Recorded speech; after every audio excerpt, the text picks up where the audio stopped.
Teman-teman, jumpa kembali dengan YouTuber NKRI. Pagi ini kita akan update beberapa respon terkait dengan berita-berita viral yang mendapat atensi publik. Dan karena itu kita ingin dalam rangka panggilan moral, kita ingin memberikan tanggapan, analisis, dan perspektif yang kami pakai adalah perspektif filsafat yang di satu sisi kita bersikap kritis, tetapi juga kita jangan lupa untuk mengapresiasi hal-hal yang positif. Dan kita temukan itu sebagai success story dari perjalanan seseorang atau bahkan juga perjalanan sebuah institusi, sebuah lembaga, atau juga kita semua sebagai bangsa dan negara. Nah, saya ingin mengajukan sebuah tesis pendek, teman-teman. Apakah hanya di Indonesia ada orang yang saking irinya atau saking bencinya terhadap orang lain sampai urusan wajah pun ya itu menjadi polemik yang tak habis-habisnya. Seolah-olah pendapatnya ilmiah, tetapi ia lupa bahwa pendapat ilmiah itu juga seringkali dibungkus dengan semangat-semangat atau spirit-spirit yang sama sekali tidak ilmiah dan hanya mempertontonkan apa yang saya sering ulang-ulang katakan sebagai narasi atau wacana yang penuh dengan dendam, fitnah, dan kebencian atau DFK, ya, disinformasi, kemudian fitnah dan kebencian. Nah, kali ini teman-teman, saya ingin mengajukan sebuah pendapat pendek dan nanti kita akan nonton lalu kita akan bahas di uh, termin kedua ketika Refli Harun mencoba untuk memberikan analisis yang sekali lagi analisisnya kelihatannya terkesannya ilmiah tetapi sama sekali itu tidak ya ilmiah atau tidak menunjukkan derajat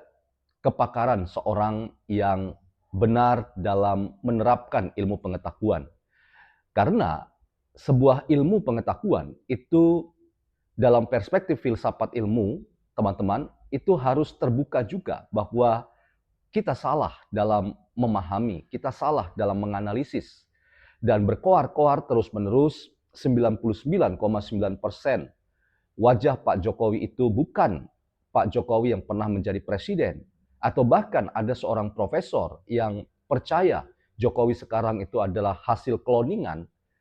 Ini ya terus terang teman-teman adalah sebuah statement-statement yang justru ya memperlihatkan kedunguan dalam memposisikan diri sebagai seorang pakar atau seorang ahli atau seorang yang berkompeten dalam bidang tertentu. Nah, saya ingin mengajukan pendapat pendek. Refli Harun ya merasa ya ia tidak terima kalau Pak Jokowi itu memang mudanya begitu ganteng ya. Kita akan simak nanti teman-teman. Refli Harun tidak terima Jokowi ganteng mudanya. Nah, kita yang ya selalu menikmati ya pendapat-pendapat yang datang dari orang ini yang kita kenal sekarang sebagai pengacara dari para tersangka. Jangan lupa itu teman-teman, status Roy dan Tifa masih tersangka dan statementnya itu nampak ya tidak datang dari kepakaran tetapi lebih merupakan cerminan dari apa yang ulang-ulang saya katakan sebagai DFK, yaitu disinformasi, fitnah, dan kebencian. Selamat datang teman-teman dalam channel YouTuber NKRI, sebuah perspektif filsafat dalam membaca fenomena sosial, politik, demokrasi, dan tanpa berpretensi untuk menggiring opini kita mempercayai pandangan-pandangan dalam channel ini. Sekali lagi, teman-teman terima kasih karena telah turut membesarkan channel ini. Mari kita terus ya jaga kewarasan agar kita tidak mudah termakan fitnah dan kemudian membangun narasi penuh kebencian terhadap pihak lain. Kita akan simak apa yang dikatakan oleh Refli Harun berikut ini. Menegakkan tata kelola pemerintahan yang baik. nafsunya itu adalah menutupi sebuah konspirasi besar. Ini anak yang dari Cina ini mengatakan, master dari sana, jangan-jangan memang ada sebuah kebohongan besar yang ditutupi yang kemudian akan tercatat dalam sejarah yang luar biasa. Kita bicara tentang ijazah penegakan. Oke, teman-teman, kita sudahi nontonnya dan kita lanjut diskusi kita untuk kita memperkaya apa yang teman-teman tadi nonton bersama, ya. Saya ingin mulai dari ya statement lah, anggaplah Refli Harun cukup berhati-hati dengan ia menggunakan kata hipotesis, ya. Jadi saya selalu ya ingin mencari, ya, kapan seseorang mengakui bahwa apa yang ia katakan itu cuma sekadar hipotesis. Hipotesis itu artinya jawaban sementara dan itu bukan jawaban final, ya. Jawaban sementara itu membuka ruang untuk adanya diskusi lanjutan, untuk adanya percakapan lanjutan, untuk adanya ya bantahan atau bahkan juga adanya sikap yang saya ingin katakan sebagai cara orang lain untuk menemukan ada sisi lain, ya, ada pendapat lain yang bisa kita jadikan referensi sehingga sebuah pendapat yang sudah dilontarkan itu bisa dibantah dengan pendapat yang lain. Jadi hipotesis itu penting sekali dalam perspektif ilmuwan untuk menolong ya seorang ilmuwan meyakinkan dirinya bahwa ia belum sampai pada sebuah kesimpulan final.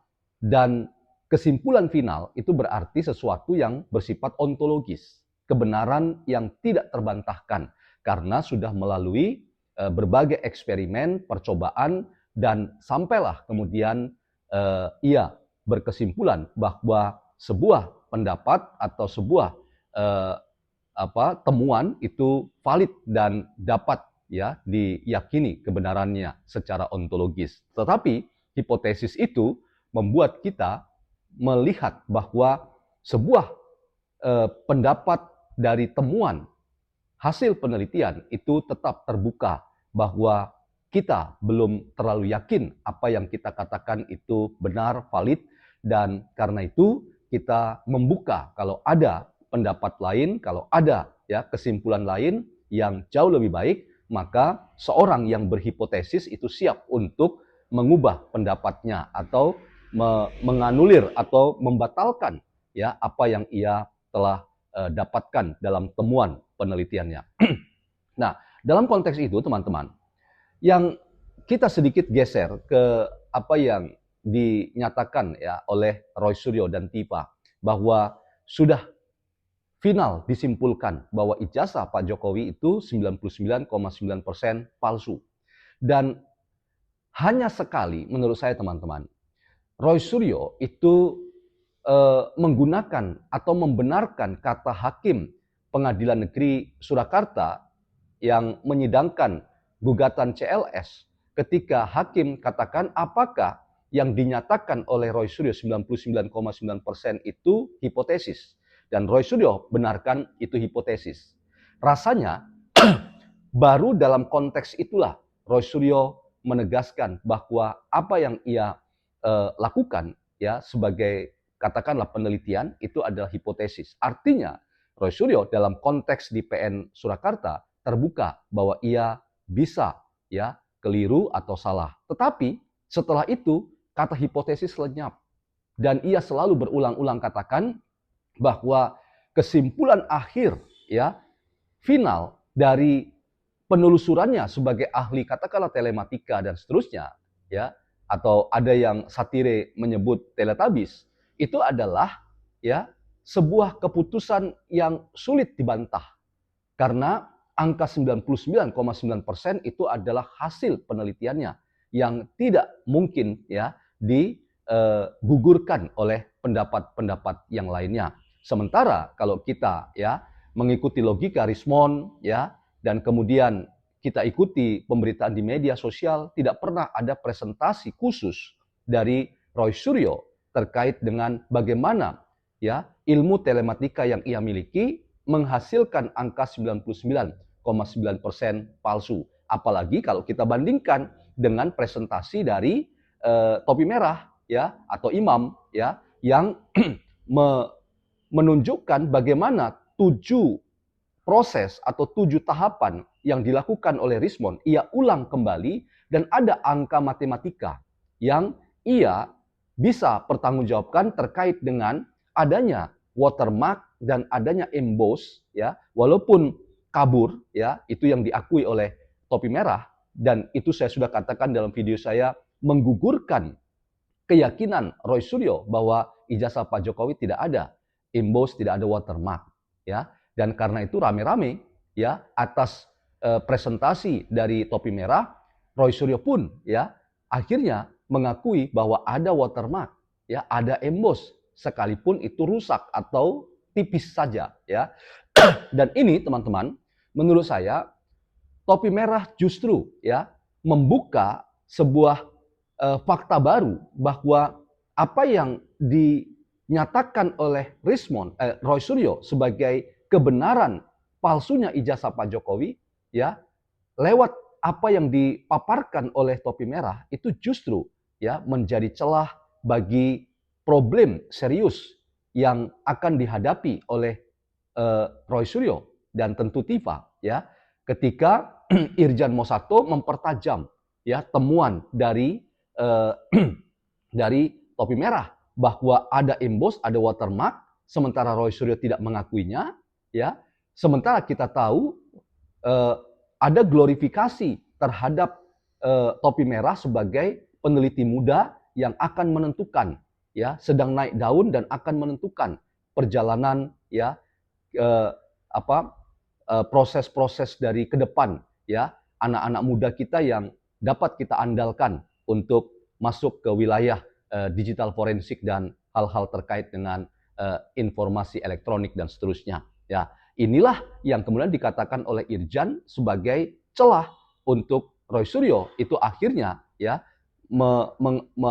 tanpa sadar atau tidak ya ia membuka ya ruang untuk akhirnya ia dijebloskan ke dalam penjara. Nah, teman-teman, jadi dari konteks ini saja kita jadi mengerti ya statement-statement orang-orang yang mengaku diri peneliti ya. Kita kembali ke catatan Refli Harun ya yang berbasiskan pada informasi Tifa yang katanya dokter tapi menggunakan analisis matematis dalam sidang CLS, hakim juga atau pengacara UGM dan pengacara Pak Jokowi juga sudah mempertanyakan ya bagaimana jalannya proses penelitian menggunakan matematika yang digunakan oleh seorang dokter yang namanya Tifa Usiatiasuma ya.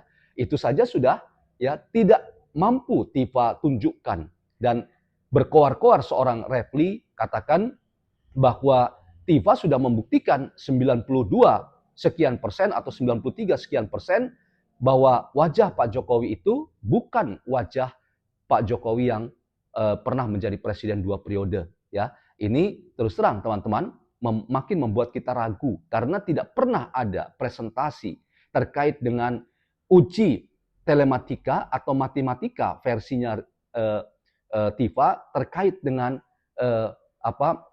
ukuran-ukuran mata, hidung, bibir sehingga sampai membuat kesimpulan akhir bahwa foto di ijazah Pak Jokowi anggap itu ya adalah ijazah Pak Jokowi, itu bukan wajah Pak Jokowi yang pernah menjadi Presiden Republik Indonesia. Dan makin kita dapat mengerti teman-teman, pada akhirnya memang orang-orang ini ya yang ada dalam gerombolan yang sama, yaitu sebagai para pemburu ijazah Pak Jokowi, memang saling mengamankan, saling menjaga, ya, saling memperkuat di antara mereka.